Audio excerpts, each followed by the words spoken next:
District 2 school is a best kept secret and why? Scum Elementary.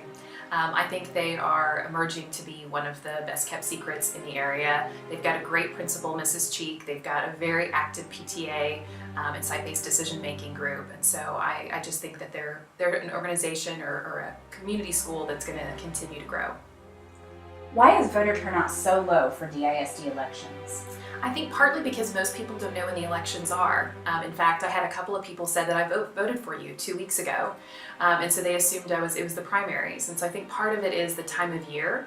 I also think that people have just not invested in DISD in the ways that we need them to.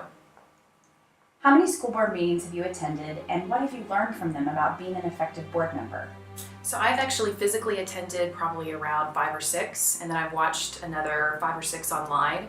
I'm one of those political junkies that likes to watch city council meetings and school board meetings online, and so oftentimes I'll skip to the parts I'm most interested in.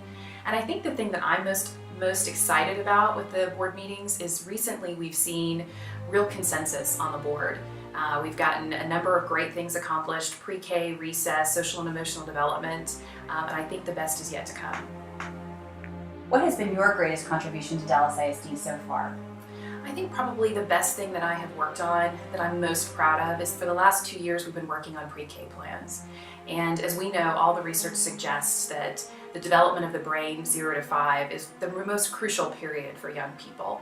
And so I, through my pro bono work, really have been working on what is our Dallas community strategy, and that links up with Dallas Independent School District. And I think if we can pull together and make sure we're increasing demand for pre-K, we have access across the community, and we have public-private partnerships that actually cooperate to bring together as many kids in pre-K as possible, we could really hit a very positive trajectory. If you were hired today to run DISD, what's the first thing you would do? So this is actually an easy question because I actually asked somebody that myself, and there was a teacher at Hillcrest that said to me, go to every school and thank every teacher. So I probably would spend the next couple of months, because there's many schools, going around and thanking the teachers, talking with the principals, and making sure they understood that they were crucial in making sure that DISD was successful. What will happen to DISD if you aren't elected? I think DISD would be almost too solely focused on education.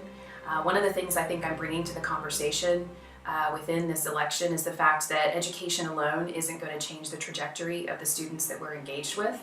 Because of the high poverty rate and because of the future workforce goals, we've got to actually do more around making sure we're meeting the needs of our students as well as meeting the future demands of our workforce. And so I think they would miss out on that contribution.